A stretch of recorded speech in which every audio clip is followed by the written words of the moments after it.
Hey guys, Shane here. Just a quick update. So we reached 1,000 subscribers, or I've reached 1,000 subscribers, which is a really big milestone for the channel. I'm really stoked and excited about that. So I want to say a big thank you to everyone for all your support, for subscribing, for liking, for commenting, just for making this channel what it is, and making this hobby very enjoyable for me. So naturally, since we reached 1,000 subscribers, it means that it is time for our 1,000 subscriber competition. But what I'm going to do is, because I've noticed that when I announced the competition, or at least the idea for the competition, I was only at about 700 subscribers at the time. I was just trying to give forewarning of it. So there's about 300 odd subscribers that might be unaware that there is a competition to begin with. So what I'm going to do is I'm going to leave a link and a pop-up during this video to go to the original video where I announced the competition. So any of my newer subscribers who may be unaware of it, if you want a chance to be in the raffle for this Dragon Panzer 1 with demo charge smart kit, really nice kit, please just go over to that channel, like and comment on the channel, or comment on the leave a comment and say that you're in, and we'll take it from there. So with that out of the way, and again, big thank you to everyone. So let's talk about what I've got going on at the channel at the moment. So the T62 is, I would almost call about 90%, 85% done. The vehicle itself is fully weathered up and ready to go, and it's been matte coated. Unfortunately, as I might have said in one of my last update for that video, which if you're curious about it, go back, have a look at it. It's been a very enjoyable build, but the tracks, I kind of botched the tracks somewhat, which is a little bit unusual because I kind of enjoy the individual link tracks and they don't always give me that much trouble. But I wasn't really paying too much attention, and I made the track sag hover about 6 odd mil above the vehicle, so it doesn't look right, and the tracks were totally weathered and painted up at that point too. So instead of trying to break it all apart, I had to go back, repaint it, and I could see myself damaging the model along the way. So it took some fights. Adam, Switcher, and a lot of the other, you guys all kind of said, well, and Michael Hamilcar all kind of around, try fuel model tracks, or the individual metal tracks. They can be quite pricey, however. Now it's always my big turn off regarding full model tracks, was they're often more expensive than the kit itself. However, eBay to the rescue as always. So went on, found one for about €30 shipped, which is pretty good, even though it's the price of the kit. But still, I wasn't really willing to go above €30 for that. However, I'm told by many other people who have used them in the past that you will get such a superior finish in your model. The sag will actually look like track. Often I always find, even when you're doing like link-to-link tracks, they look like plastic. They don't have the same sense of weight to them. I know it's an unusual thing, but I always kind of feel at times that there's something almost a bit off with plastic link tracks. And I think it can be a little bit hard to get a realistic sag without having to go into quite a bit of reference material. So that's on the way. Also, I'm going to be doing a full tutorial on how I'm going to make a dioramic base. It's going to be somewhat similar to how Carlos did his, because I use a very similar method.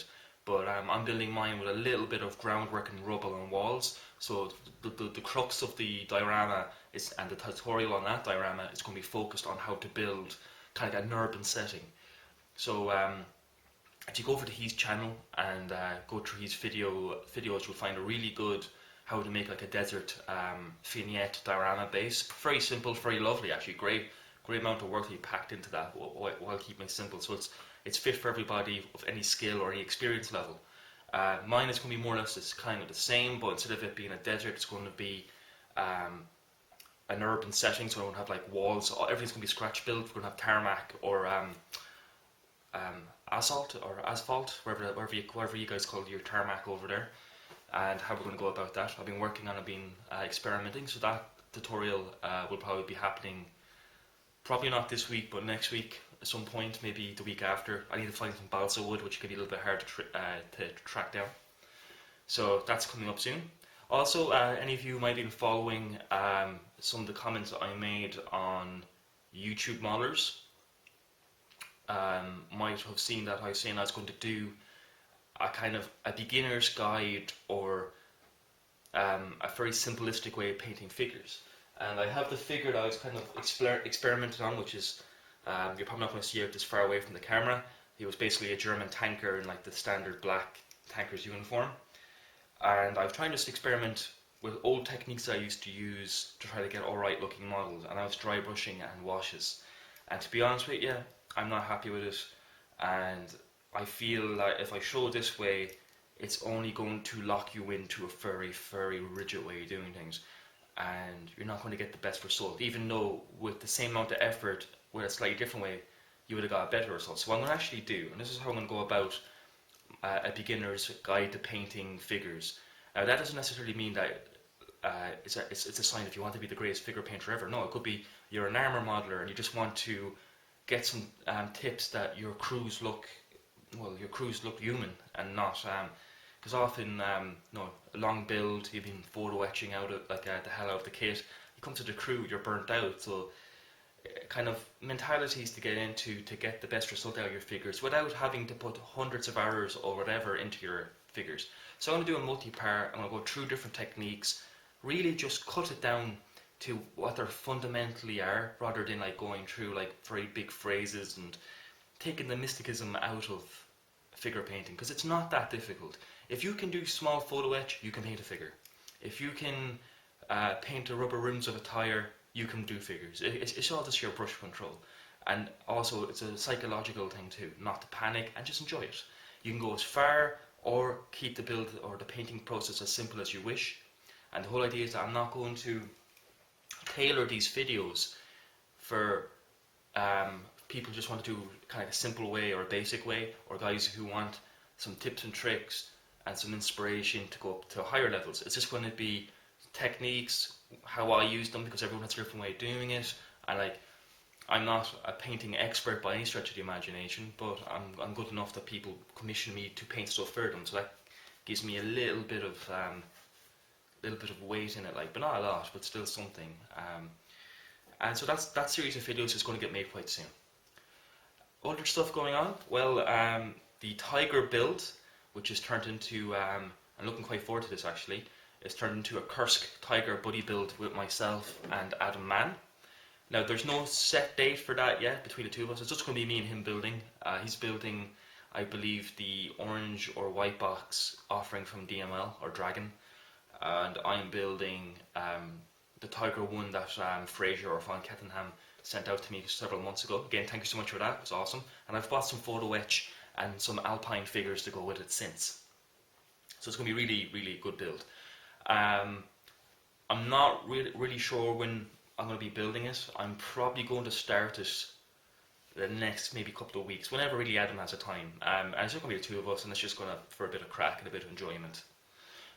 So I'm really looking forward to that, and that's going to be like a full step-by-step build using the same type of video format that I used with my painting War Daddy, that Bravo 6 Brad Pitt figure I painted, where it's going to be explaining a few bits and pieces. I'll probably start doing voiceovers at that point, and then speed through it.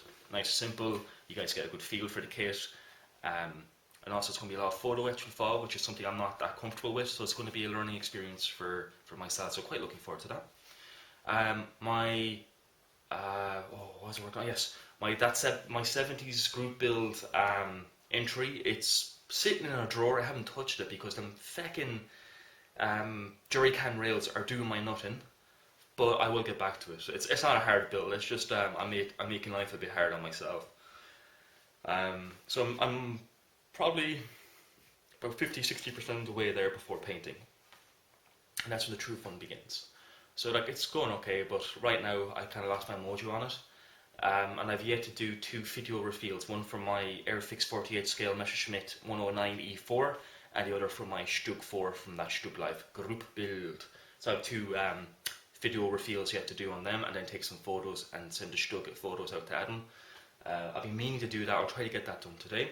And then just to wrap everything up, I am in the works of setting up a second YouTube channel. I already have a second YouTube channel, but I don't really bother posting anything on it. So I'm going to get rid of that one, or rename that one and rebrand it.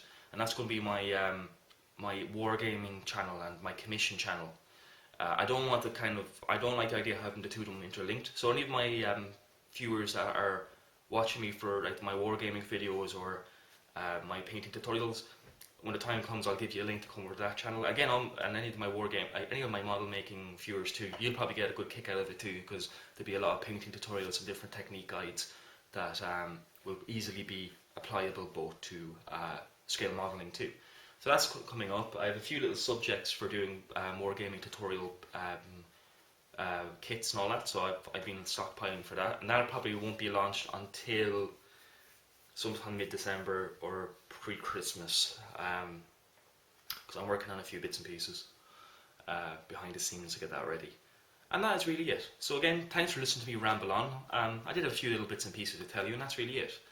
There are some nice kits on the way that I just ordered. I've ordered and I'll leave it with this. I've ordered a Ming Leopard 2A4, which I'm going to model up in winter camouflage. Again, a lovely looking kit. I've never built a Ming before, and I really seemed that I wanted something special, and I've always had a thing for leopards. So this kit is packed full of extras and details, and we'll see how heavily engineered it is. Michael or Hamilcar, he basically did the Ming Leopard 1A4 or A3A4. That looks like a fine kit, and this should be no different.